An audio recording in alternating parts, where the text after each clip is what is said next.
Okay, good evening and Sabat sa kita ra duha ilang gyapon. Siguro na yung maka-appeal round.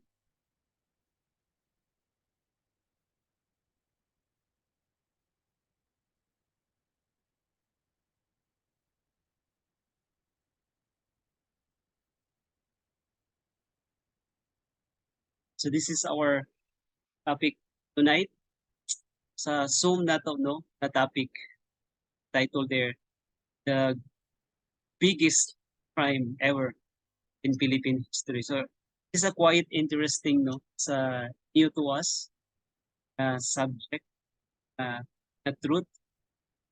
Pero diri sa atong presentation, so unsaon na to pag-discover. Welcome and good evening and happy Sabbath, Brother Kid.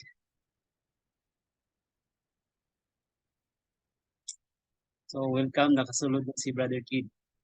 Okay. So sao na to pag hibalo na unsa ang pinakadako na crime na krimen nga nahitabo sa atong kasaysayan in our country. In order for us to know first as an investigator, dapat hibawan nato unsa ang foundation anong naidako og krimen nga nahitabo unsay cause sa dako nga krimen. So mo ni atong background or foundation we may able arrive sa gyud ang biggest crime nga nahitabo sa Philippine history. Was as what I have said, this is a little bit interesting, no? It's something new to us, but God gave us this new light. This I do believe that God's people, especially those who are claiming the last message of warning, the last message of mercy, third angel's message, God will pour out all the lights concerning this message to prepare the people.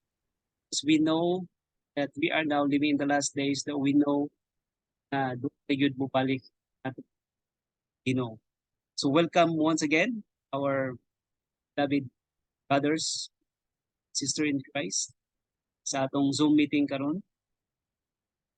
Start na ta. This is our message, warning of the third angel.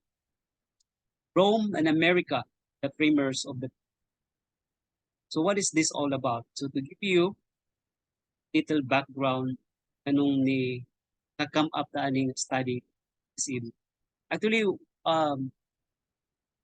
sa kapanahon, no, when I was there in our country, one time I was watching news, no, sa GMA. Then in one of the segments there, ang akong nakita dito about katong sa EDCA, I know that you are familiar with EDCA and balikitan exercise. No? And then dito ko ba nag wonder gid sa gyud ay history ani. Sa gyud behind meaning kini bitong panag sa Amerika o sa Philippines. Then God directed me Jones and Wagner writings, no? So I discovered there in Library of Congress at Washington DC the message of Jones, no? So mo ni siya ang background nga nung ni-come up this presentation. Okay? So we're gonna discover right this presentation isa ang biggest crime na hitabo sa Philippine history. So ang atong topic karon ang foundation gyud ni ang cause ang hinungdan nganong naay biggest crime. This is the warning of the third angel, Rome and America, the framers of we say the framers, sila gyud actually ang nag-set up ba? Nag-set up sa panggobyerno sa Pilipinas. Sila gyud not only na sila nag-set up, but they are the one actually control sa Pilipinas. Sila gyud nagproma sa Philippine government. Ang third angel's message, no? So, una, ato siyang sabton gyud kung asa gyud directly ang message sa third angel. It says here in Revelation 14, we are familiar with this. The third angel followed them, saying with a loud voice, if any man worship the beast and his image. That means ang third angel's message i-direct gyud siya dito sa beast and his image. So this is the warning that every man, no, on this planet Earth na dapat makabalo gyud siya, i-direct nato siya, every man in this planet Earth, dapat i-direct nato siya sa warning against the worship of the beast and his image. In other words, you're one, you want to become part of the third angel movement, dapat you're just like David, that you are facing kayat. So this is the message of the third angel. I-direct yun na to ang tanan tao, warn them, because this is the last message of mercy that brings salvation. Dili na to dawaton, it will what? Brings eternal consequence. No? And receive his mark in his forehead or in his hand, and the smoke of their torment send it up forever and ever. They have no rest day, night. Worship the beast and his image, so ever receiving. So dili lang ni siya nahitungod sa worship. So when we say worship, imo siyang gi-acknowledge ug imo siyang gidawat. So this is the message of the angel. TM91, so how are we gonna connect this one sa TM91 kay Jones and Wagon? In TM91 paragraph 2, it says, the Lord in his great mercy sent his precious message to his people, elders Wagner. So in other words, naay messenger ang Ginoo nga gipadala, especially the people of God, 1888. Ang Ginoo gyud naghatag gyud sa dako nga kaluoy. Dili lang gamay, dili lang kaluoy, but it's a great mercy sent. Hatag gyud niya, gipadala niya. Not only precious message, but most precious message to his people through ang kinsa, Wagner and Jews. This is the message that God intended given to the world. It is the third angel's message, which is we proclaim with a loud voice. Brother Sam, you have something to say? Clear ba akong tingog? Wala ba'y nag-comment yan? Wala ba'y nag... Clear ba? Wala ba'y mag-thumbs up? O firm? Clear akong tingog? Wala man. Wala siguro yung makadungog. Naka-mute. Okay. No, very clear. Okay. Thank you. Thank you. So, God gave us additional light, no, through Wagner and Jones, especially the message of the third angel. Gimanduan gyud ta sa Ginoo, na mao ni ang message nga atong ihatag sa kalibutan. Tungod kay kini ang third angel's message nga ipaga proclaim with a loud voice. When we say loud voice, nga clear gyud, no? There's no reason under heaven and earth nga ang tao dili siya maluwas o ang tao nga dili siya mahimo siyang ignorant sa tanan nga truth. It is because in a loud and attended without opening spirit vision. So naabigay message, no? Naabigay specific message si Jones and Wagner concerning sa atong topic for today about sa Philippine history in prophecy. Naabigay, did God give them message concerning sa atong subject? The Lord has raised up Brother Jones and Brother Wagner. Claim a message, prepare a people, stand in the day of God. So in other words, ang third angel's message, ang gihatag ni Jones and Wagner, ni ang message nga ato ihatag sa kalibutan nga makapreparar ang mga tao na makabarug sila kay God. Okay? So dapat bear in mind, no? Please notice, take note mga igsoon, na this is an important message of and Wagner. So, begin. So atong topic naka-center siya, no, sa year in 1898 to 1904 events. Ang Rome, yung influence on American policy. So what is this all about? Dili na to hibaw ano sa ang biggest crime na hitabo sa Philippine history. If you are familiar about sa Treaty of Paris sa atong history, sa gyud ay nahitabo gyud sa Treaty of Paris. It says in Adventist Review, Sabbath Herald 576, paragraph 2, September 4, 1901. In the Treaty of Paris, which transferred the Philippine Islands and people to sovereignty of the United States, this nation, in other words, kining United States, this nation, United States, bound herself by first allowing herself to be bound to observe the standing and rights coded by custom the religious corporation in. So naana dito sa Treaty of Paris, na-appeal na siya during the time na i-transfer Philippine Islands sa sovereignty sa United States. Okay? And now, as a representative of Associated Press in the Philippines publishes in the Independent of August 30 that according to Archbishop Chapel, these measures were indirectly introduced into the treaty by Chapel himself. Okay? So kini si Archbishop Chapel, siya ang direct representative sa Pope diri sa Pilipinas at the time. Thus, in that treaty, so kana nga kasabutan, niini nga kasabutan, the United States was bound by Rome to the interest Rome forever. Dili basta-basta. Dili basta-basta ang power sa Rome kay tungod kay nanuman. Higot gyud siya sa policy and rules sa Rome. So under gyud siya. So ang big boss gyud karon sa Amerika sa panggobyerno sa Pilipinas, no? Is mao ang imagine thus in that treaty kana nga kasabutan ang United States is bound by Rome, the interest of Rome ever. Dili basta-basta ang power sa Rome. So during the time ni naa sila pay conflict of interest ang Rome America at the time during sa ilang pag form sa government sa Philippines. In American knows about anything about the Philippines. So kinsa man sa Amerika ang nakabalo yun, no? Anything about the Philippines. The church in the Philippines will, I have no doubt, custom itself to the condition under the new regime as did under the old.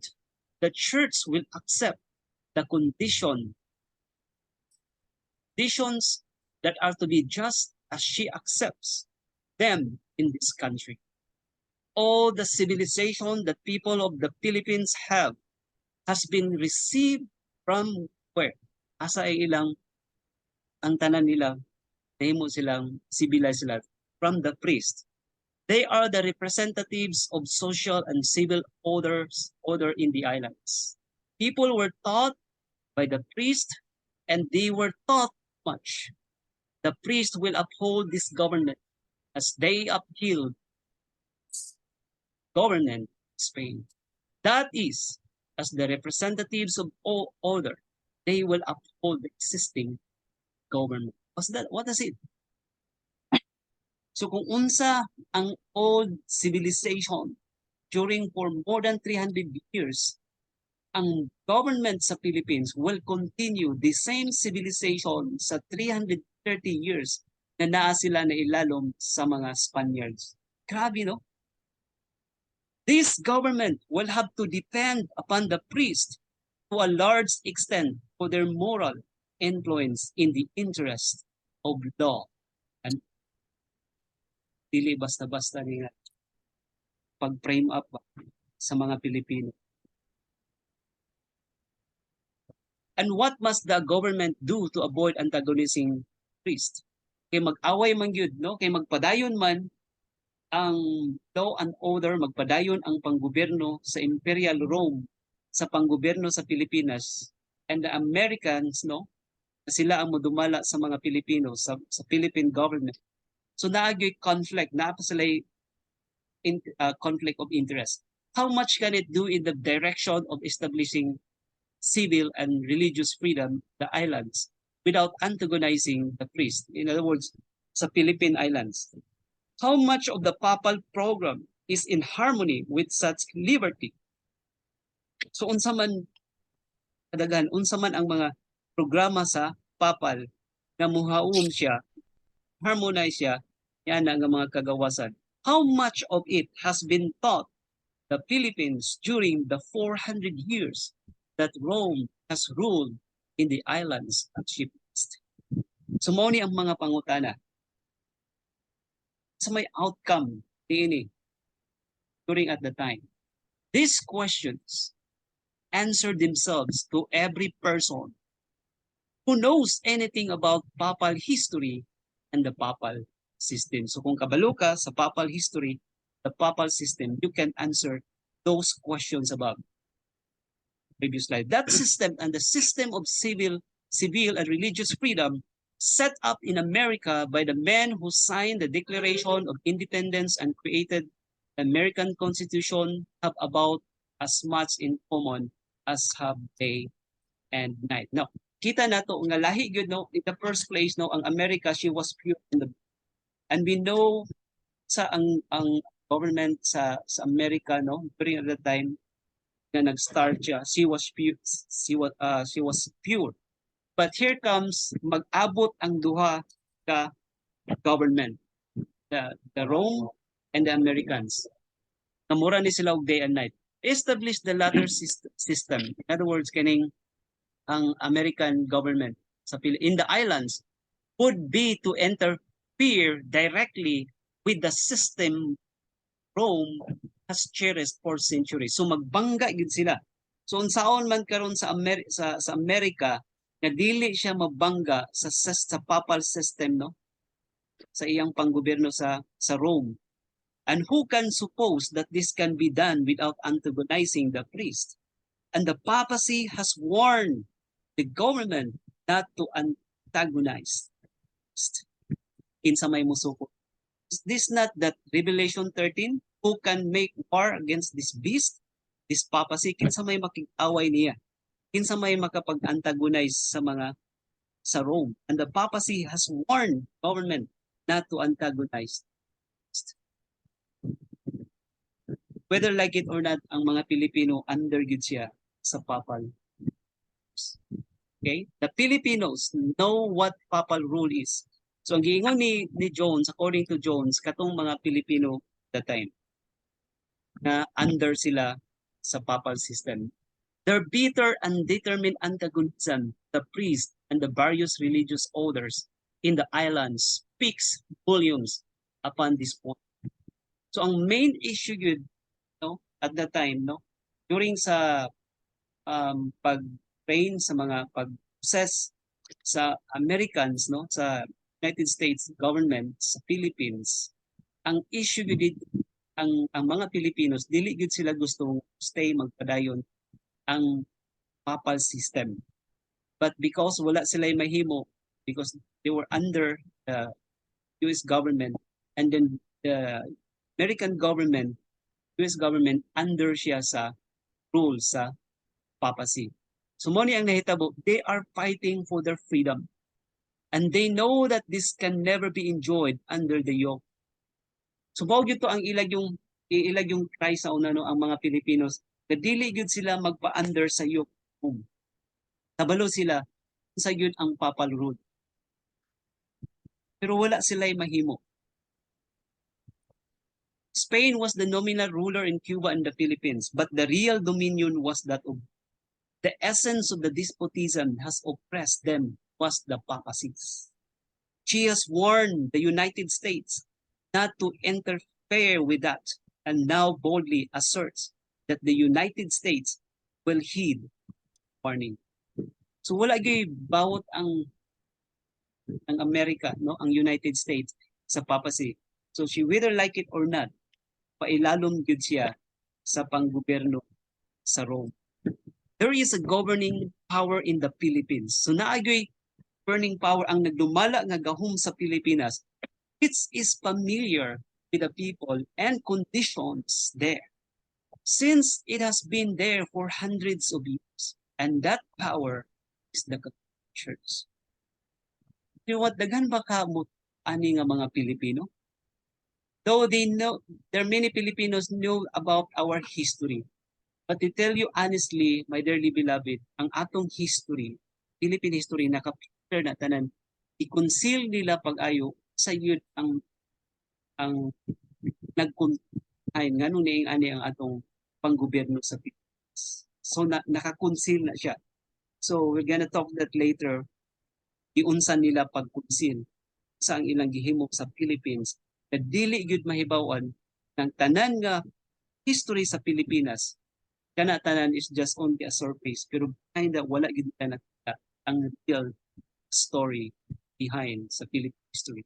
What could be more natural, therefore, than that the Catholic Church should become the advisor of the government in solving the problem of government for the Philippine people? Grabe, no? So behind good siya tanan, no?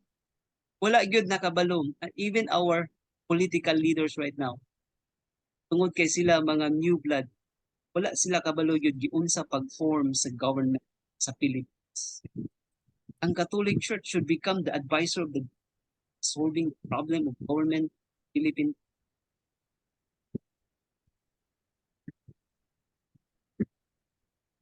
So diri na to makita giunsa la pag government. Okay?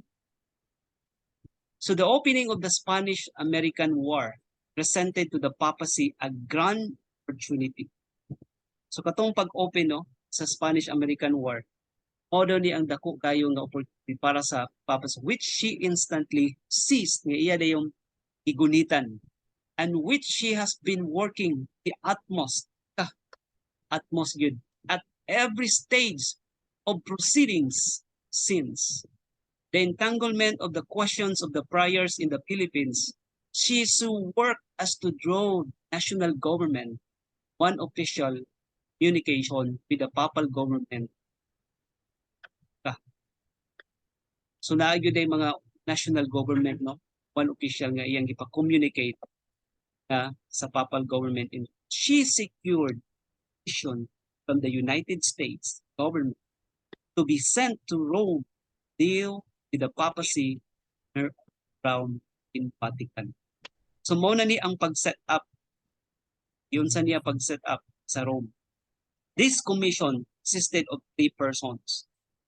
Governor Thapp of the Philippine Islands, Bishop O'Gorman, Catholic Church, and Attorney James F. Smith, a Roman Catholic and Associate Justice of the Supreme Court of the Philippines. Dili basta-basta. Kinsa ni ang gipang vision para niini nation sa government sa Philippines.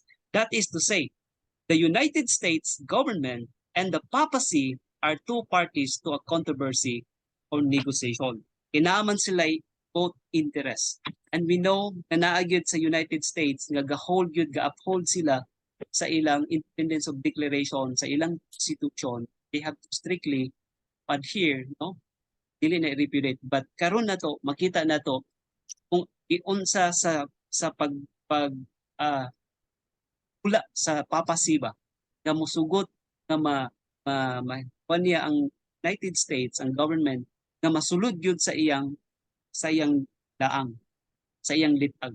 Na dili gyud ma-obey nila sa Philippines ang real gyud nga constitution or principle government sa United States sa Philippines. And 2 of the 3 are themselves papists. Okay? This then was nothing else than another instance in which the papacy is professedly dealing the United States government simply deals with herself.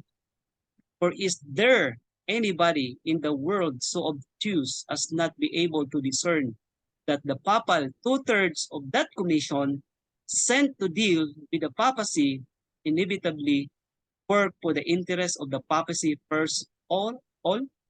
So of course, so iya gyud nga dula tanan. So siya gyud kumbaga kung sa chess pa ni nga dula, siya tanan ang ga-control ba.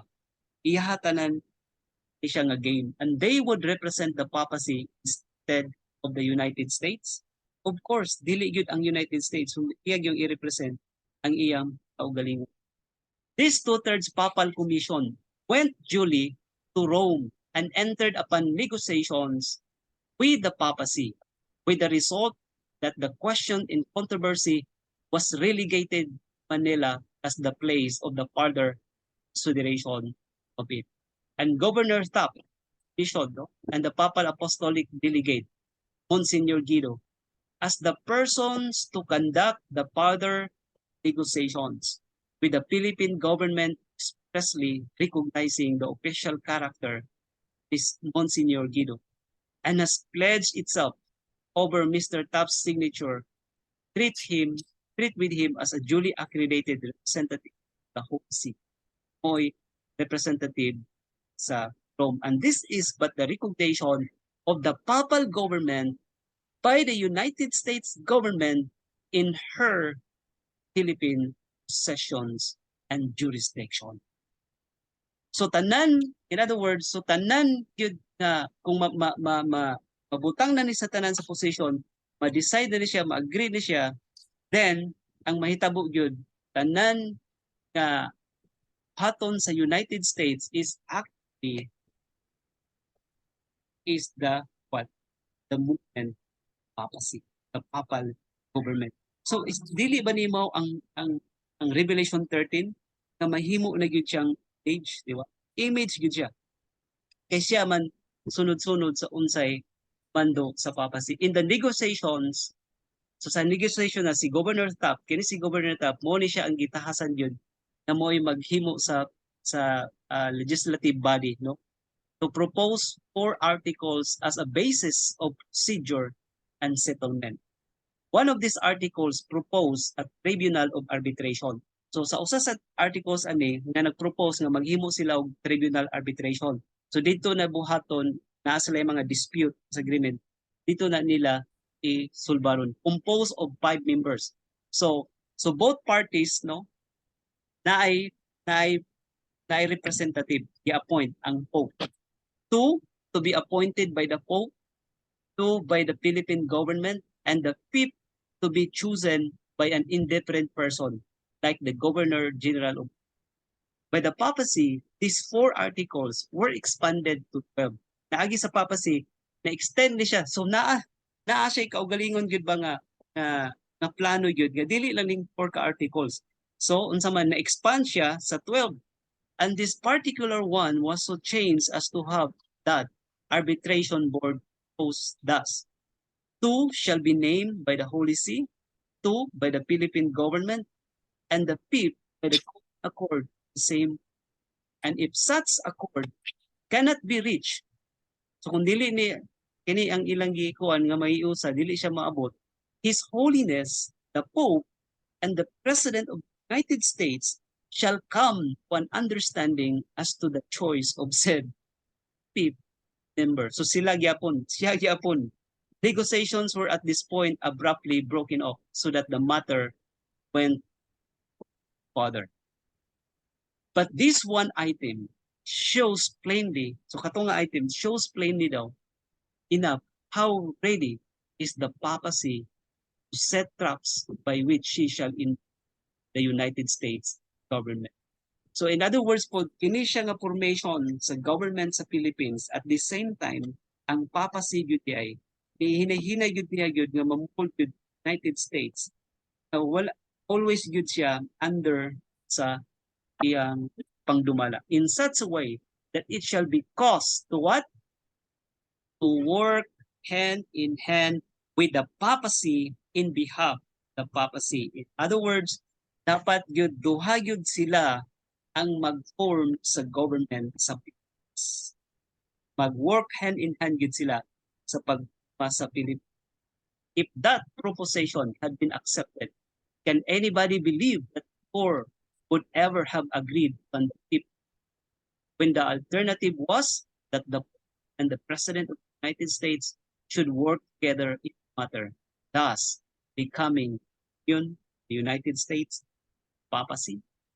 Tagmoni ang foundation, my dearly beloved, nganong naay mahitabo nga biggest crime in the history sa Pilipinas, sa atong nasod. Atong nakita ang foundation tungod kay pag-form no, sa Philippine government by these two, sila ang pinaka they were the framers. Sila yung nag-set up sa Philippine government, whether like it not. Pero ang mga Pilipino, they don't know about the real history unsa pag ang government oni ang duha ka mga great monsters karon na nag-form sa Philippine government. 2 years ago, when it was first proposed that the United States government should enter upon the task of assuring to the Filipinos the blessing of good government, American civilization. So tungod kay only ang ilalaging no, sa papacy and the Americans, United States, nga tagaan gyud ang mga Pilipinos og blessings of good government, American civilization. The question was asked many times in Congress and throughout the country.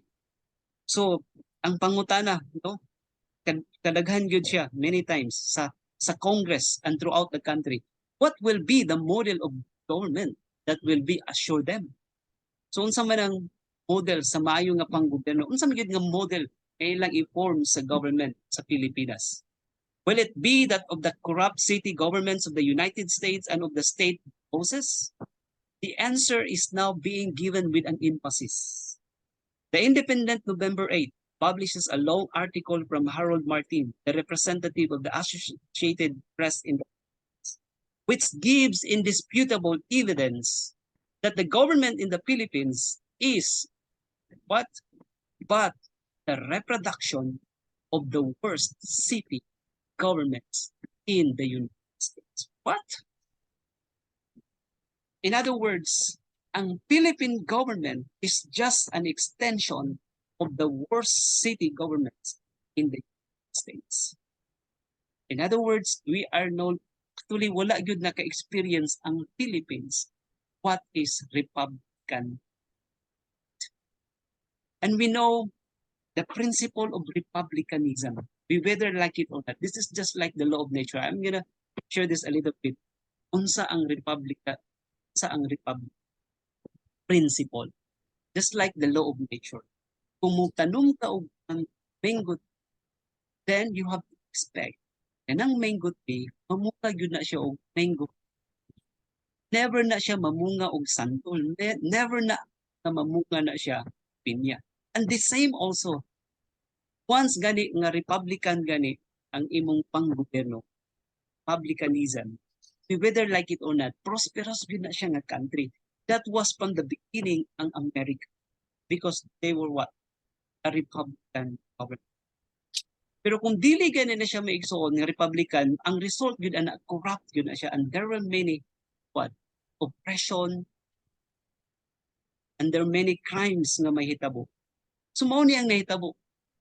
Tungod kay extension ang Philippine government sa worst city governments. Ug mao ni ang mga evidences nga giingon sa Independent publishers. Upon a long list of facts, he says, mo siya ang giingon, tanaw na to. Isa'y nahitabo sa first panggobyerno sa Philippines. We have cried to we will give you a clean and until the words are become a habit, and we can hardly speak official without using them.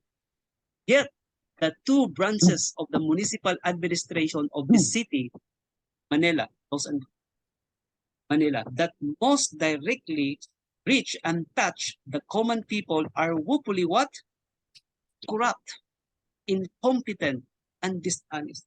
So mao ba ni ang Republican government? And the result of the contrast, which is thereby forced to the minds superstitious and unreasonable natives, none too well disposed was at best, is almost disastrous. The great winning confidence and affection. Oh. Do you see?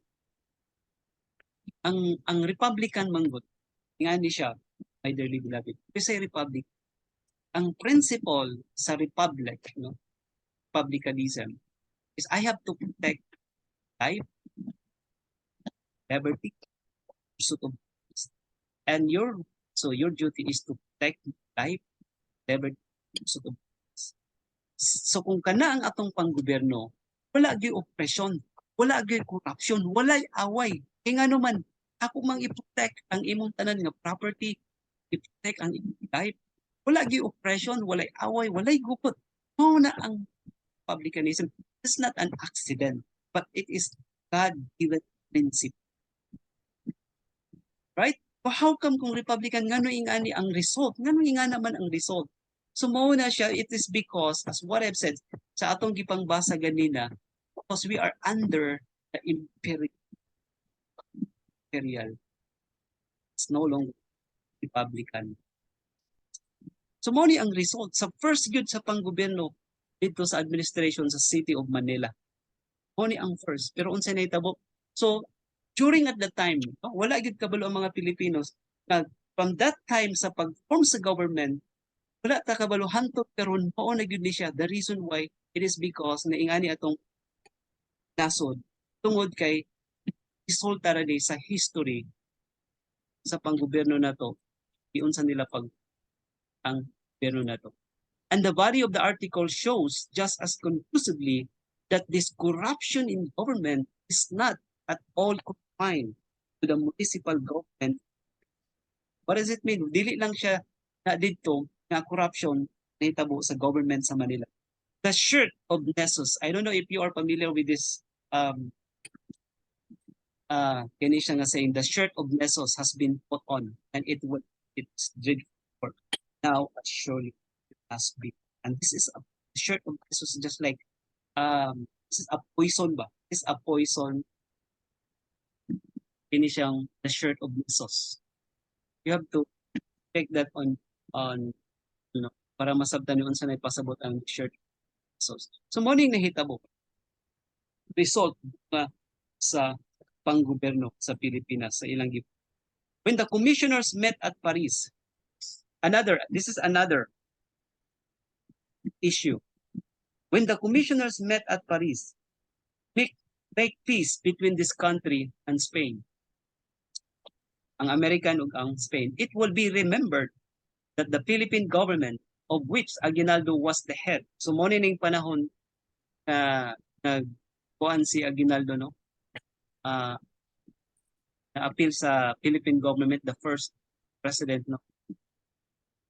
Appointed a commissioner to appear before that body and state their grievances. Okay? So nag-meet sila sa Paris ang mga commissioners. So si Aguinaldo, na siya gi-appoint ng mga commissioner to appear that body. Pero unsay nahitabo? But the commissioners refused to listen to them or in any way receive. But because of this, no? Anong nahimo siyang crime in the Philippine history? Ang pag-union sa papacy sa United States, o because of this, millions of people died. O wala nakabalo dagan ani nga mga Pilipino. Because of them, millions of people died. Tanaw na to, padayon ta. About this time, Archbishop Ireland, as the daily press informs us, had an interview with President McKinley. During that time, ang president ato sa United States, si President McKinley. And it was there, kani si Archbishop Ireland, personal friend ni President McKinley. So you can search that sa Google. Na personal friend ni si McKinley, President of the United States, si Archbishop Ireland. And it was there agreed that the property rights of the church or monks should not be interfered. Accordingly, a clause was put in.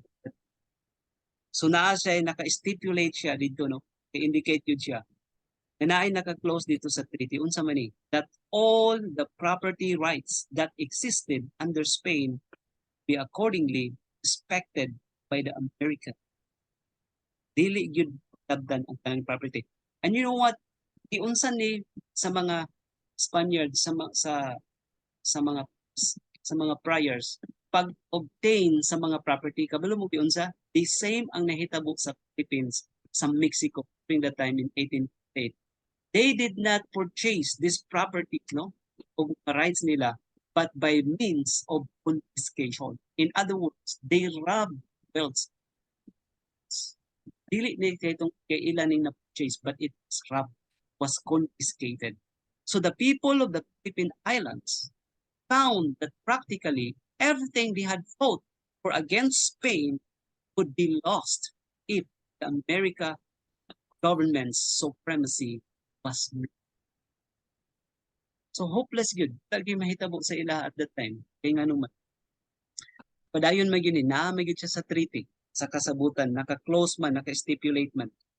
So to them, it was only a question. Para sa ila, moro gyud ni ang pangutana. A question of what? Slavery, death. And they what? Preferred what? The latter.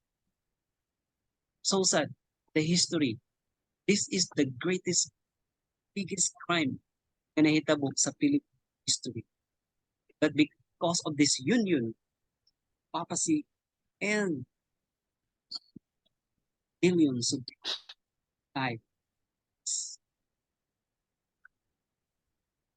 So another issue. Yun sa nila pag-frame up, nahantod karon kini siya nga biggest crime, nagpadayon siya. Unsa may ni about ning Philippine school issue. Tanaw na to. Yun sa sila pagbuka sa educational system sa Philippines. Another item in this papal entanglement is the school question. The papacy claims what? The sole right of controlling. Sa ato pa, i-claim niya nga siya ra gyud unsa naay katungod sa pag-poll and conducting what? Education in the Philippines? Oh, come on. And at the same time, here the school supported from the public treasury. In other words, have the papacy, a union of the church and the state, supported by the United States. Governor Taft claims the right of the American principle of separation. Pero kasi Governor Taft, at that time, against siya, no? Na dapat yun strictly i-implement yun ang principle of separation to prevail in the Philippines and not in the school matter there. So, ang papacy, kabalo yun siya unsa ang principle sa Amerika. But, gusto niya na siya mo take over sa school matter sa Philippines, sa education sa Philippines. So mo ni ang documents no giform dito sa Cincinnati July 10, 1902. The papal plea is represented in the following document. Reverend dear Father, should you be willing to do so, kindly sign your name to the enclosed memorial and turn it as soon as possible to the Chancery, stating at the same time the number of Catholics under your care. The document has already been signed by retired Reverend Bishop of Hartford and the 280 priests of his diocese and probably by many others. So mo ni ang plea sa Papa na maghimo sila og documents no to support this nga mao ni ang basis nga mao nga ang United States nga dawaton nila ang sa papacy sa papal ha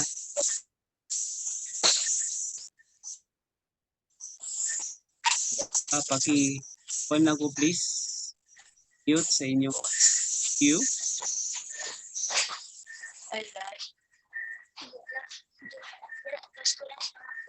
Okay, please mute lang please. Okay, thank you. Okay. So ang document has already been signed. So okay?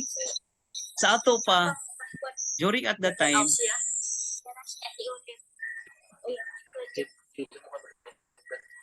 please mute lang ang inyong. Okay, thank you. So ang document no na hangyo sa papal no during that time atong July 10, 1902, the document has already been signed by the retired Reverend Bishop Hartford and 282 priests, his diocese, and probably by many others. Okay, so na-sign siya naagi ni retired Bishop Hartford, 280 pare. Henry Elder, Archbishop of Cincinnati, July 10, 1904.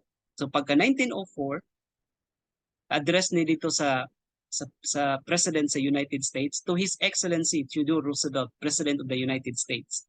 The undersigned, the clergy of the Diocese of Cincinnati, in their own name and in the name of 200,000 Catholics of the diocese, would respectfully beg to lay before your excellency the following memorial bearing upon the Philippine schools.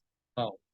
Tanaw na to ni sa great controversy unsay giingon ni Sister White concerning about sa pag-establish sa school, especially sa Philippine schools. So mao ni ang ilang giingon dito. So direct ni hatag kani nga documents no na dito sa President of the United States kang Theodore Roosevelt. Your Excellency, so continue ang documents, gigingon. Your Excellency is aware that the Filipino people, so mo ni ang ilang reason, insofar as they are Christians at all, are members of our communion. Wow. Very good. Ilan na claim. For 300 years, they have committed the education of their children to the care of religious teachers.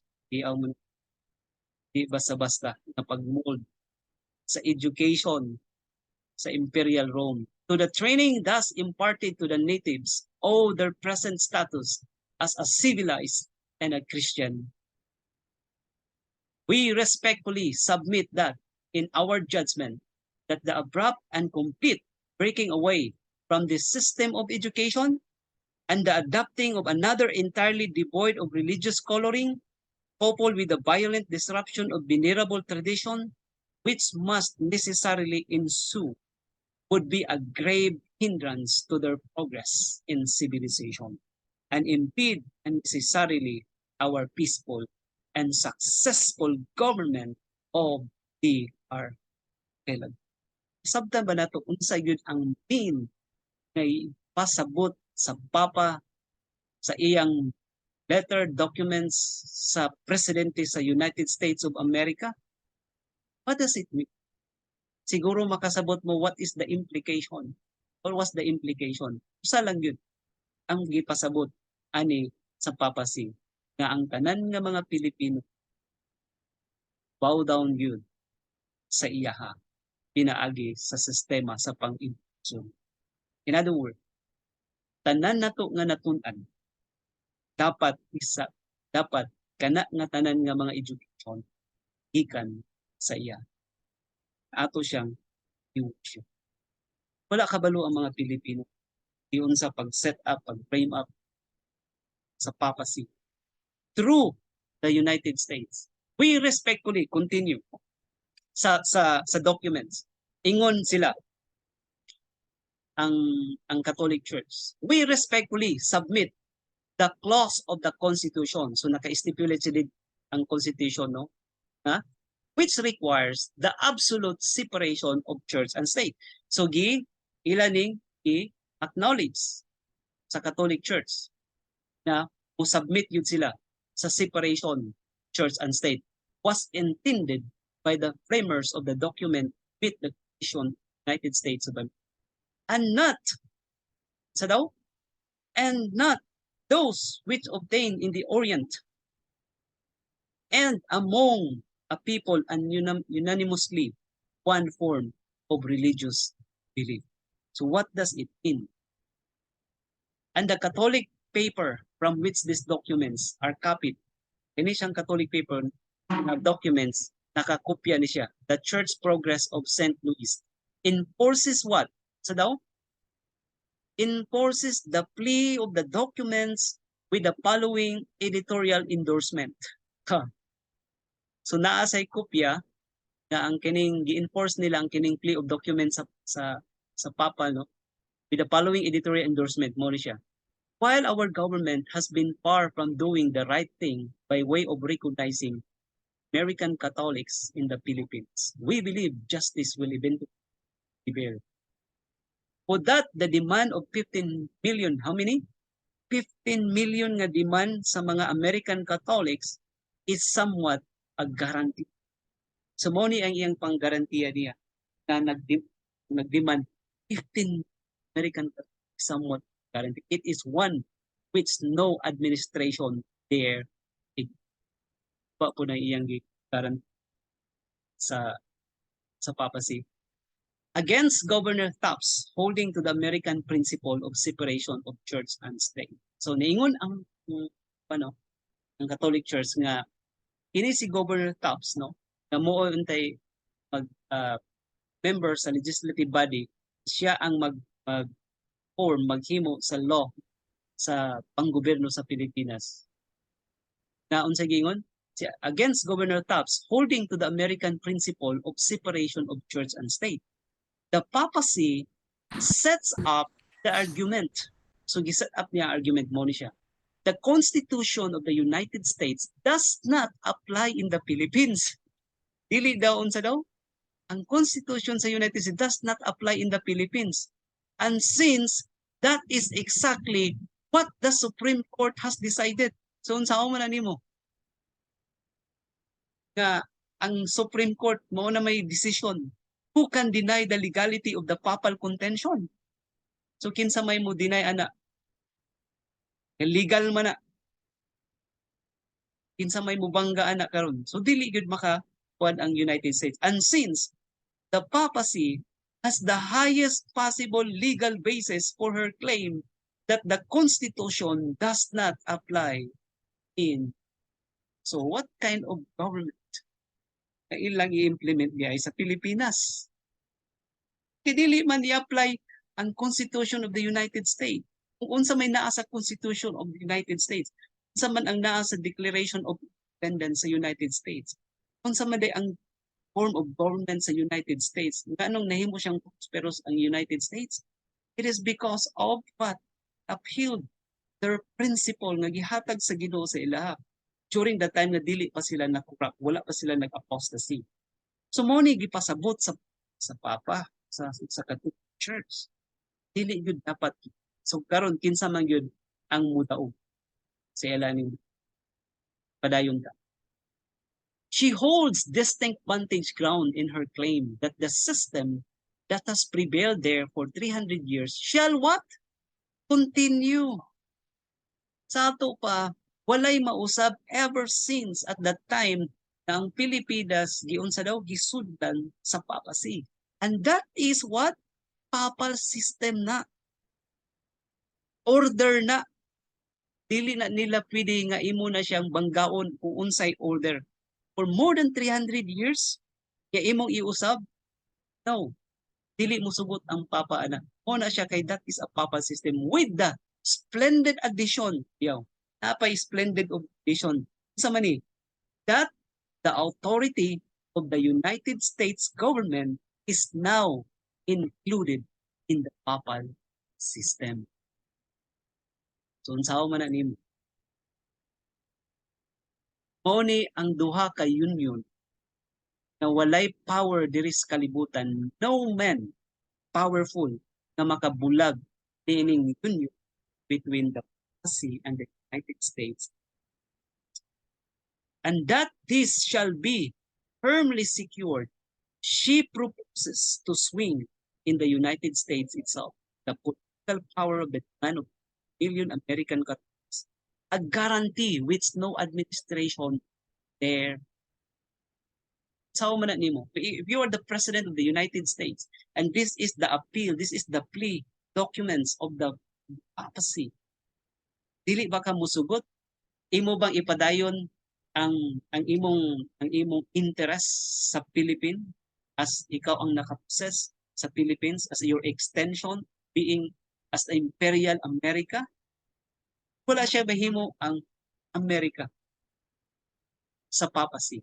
In addition to this demand of 15 million of American Catholics, dili ni basta-basta nga documents na please sa papacy. No, daghan kayog mga addition.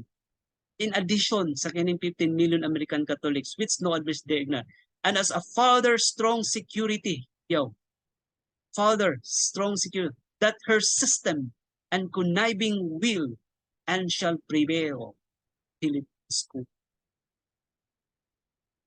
Nabalo mo mga early beloved, the moment kung ang school sa Pilipinas sa papacy, unsay mahitabo sa Pilipinas, unsay mahitabo sa tanan stand, there will be no stand. Mauna sa Pilipinas, giingon ni Jones, Protestantism is dead. Wala na Protestant. Mood, sinini pag-set up sa school sa Philippines. Giun sa pagguba through the giun sa pagguba pinaagi aning educational system nga giset up sa papacy pagguba sa tanan nga mga Protestant atong tanawon is the significant fact that Honorable James F. Smith was half of the two-thirds papal commission of the United States to the Vatican was upon his return from the commission appointed by the President of the United States, a member of the Philippine Commission and Secretary of Public Instruction in the government of the Philippine Islands. And this simply puts into her hands the whole control of the school question.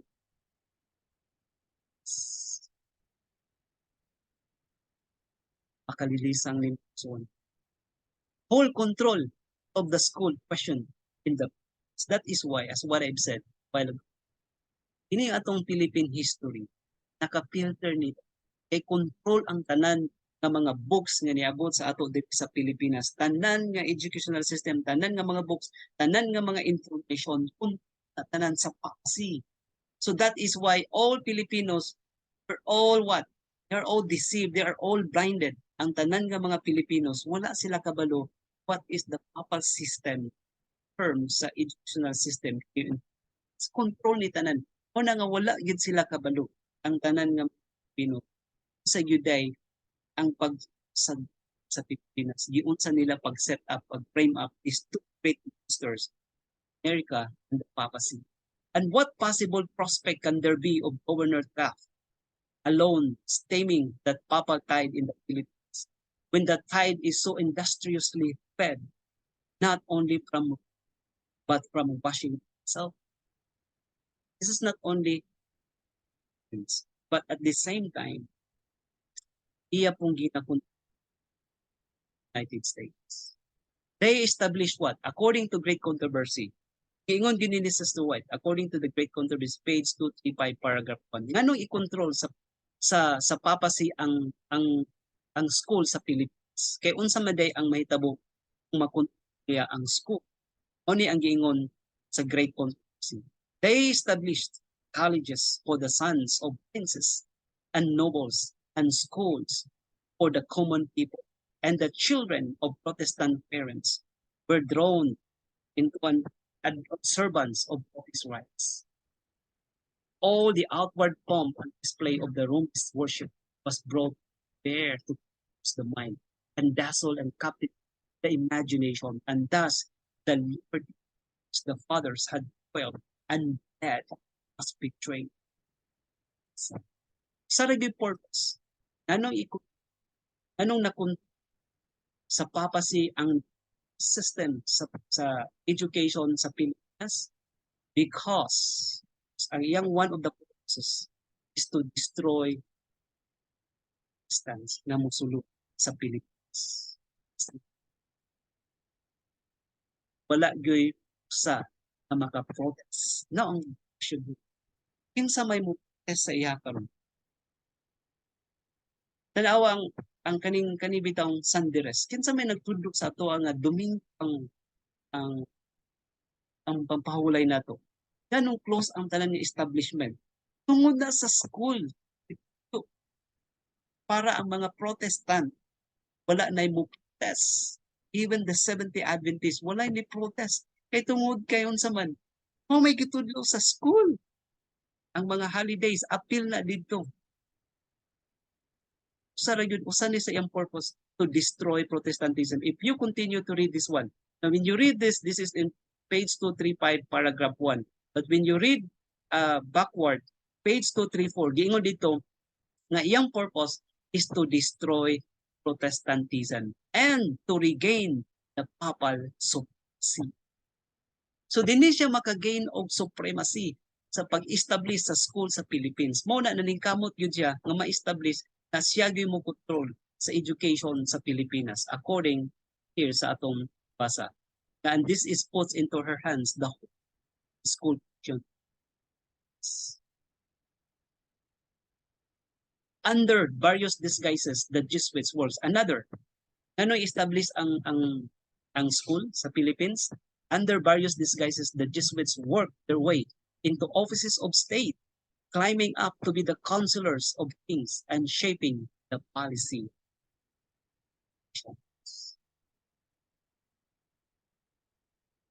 sayon ra gyud kay pag-destroy kabalo gyud ang papacy no saong pag-destroy ang tanan nga mga Pilipinos by means nation. So kayo. What do these things mean? Kato atong gibasa gani this a continuation. Unsa may pasabot ani? No, that side, that side of the papacy, no, that side will surely in not only the United States. 11 years ago, the papacy published the United States that what the church has done to others, she will now the United States. 10 years ago, she gave by Satoli her official commission to the United States to bring their country into immediate contact with Papal. Patay tanan mga Protestant sa Pilipinas. We have a special study kung giunsan nila pag-destroy ang Protestant sa Pilipinas. There are many documents, no? Mga Protestant nga nag-anhi sa Pilipinas nga gipang isanction gyud sila sa American government sa papacy. And by every possible means, this is being done. And her success in the scheme is remarkable. Biyaw kayo. Remarkable kayo ang scheme. And through the success of this scheme, she proposes to lift herself again supremacy in Europe and the and so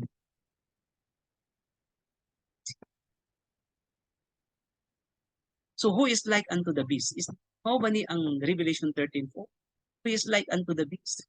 Able far with.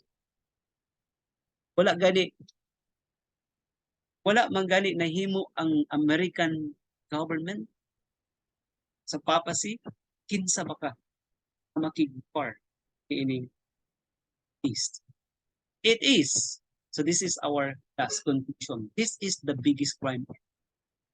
It is perfectly plain that in the Philippines there is a union, United States government and the church. And what the next 4 years shall bring, no man can. You know, my dearly beloved, anong nahimo siyang biggest crime? Because this is the foundation. Pag-form, pag-unite sa Catholic Church, the papacy, and the United States. And because of this, millions of people died their hands. And our next topic, sabta na to, ibaw na to, pila ka mga Pilipino matay because of the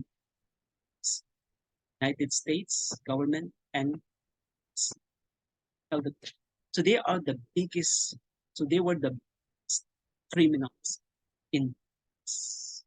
Now, this is a great challenge for each one of us. Are you willing to be part of the third angel movement na atong i-expose to proclaim the biggest crime ever na nahitabo sa Philippine history because of this union, papacy, United States, that millions of people die? Are you willing, part of the third angel, to proclaim for the biggest criminals, no? For the biggest criminals in the history sa atong nasod? So this is the great challenge for each one of us. And I believe that those only who embrace the platform of third angels, nagihatag sa Ginoo sa nuwag, they are the only one because the books and na ay courage, na ay spirit, ay last message of book. And this is our great weekend. This is our great responsibility.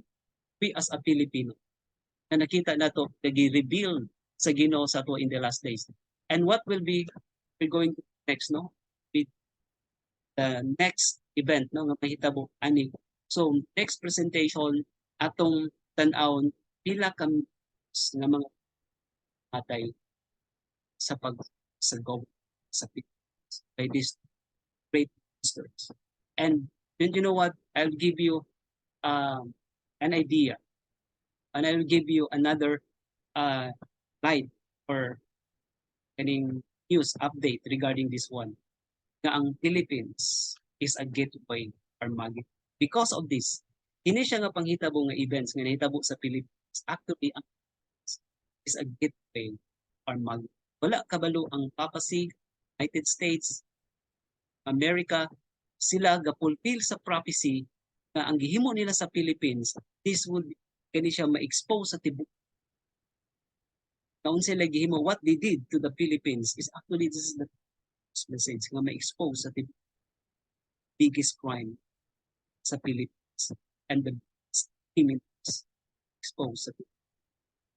So may the Lord bless us this evening, and I hope na something learn is um, history sa atong nasod sa ang biggest crime sa Philippines. So I hope see you again next Sunday.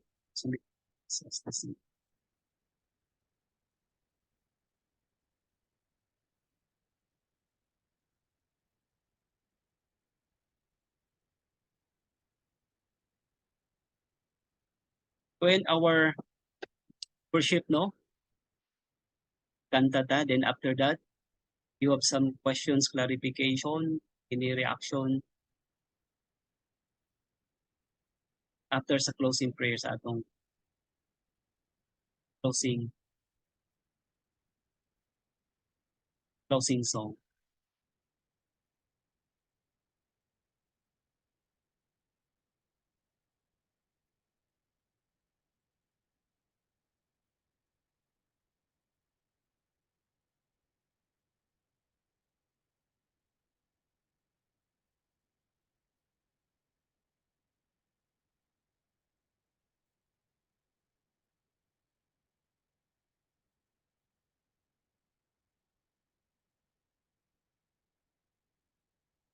Sing of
okay, let's Let's pray for our closing prayer. Dear loving Father in heaven, like praise and honor thy name. We thank thee, Lord, for the word it says. We thank thee, party to the soul of spirit. It's wonderful it says. This message a great warning for us, especially we as a people. And you give us the light of this part of in the prophecy. And it's one of us, O Lord. Boldness and confidence that we become part of this third angel's message and be able to share the life, the liberty, every Filipino know the real story, history. This is now the high time for us to stand firm, regardless, O loving Father, that we are facing the giant Goliath. This is our enemy in these last days. We believe we are like as David facing Goliath. Since we only thank you for hearing and answering. Jesus' name. Amen. Ngayong gabi, pagbalik sa tanan. Happy Sabbath.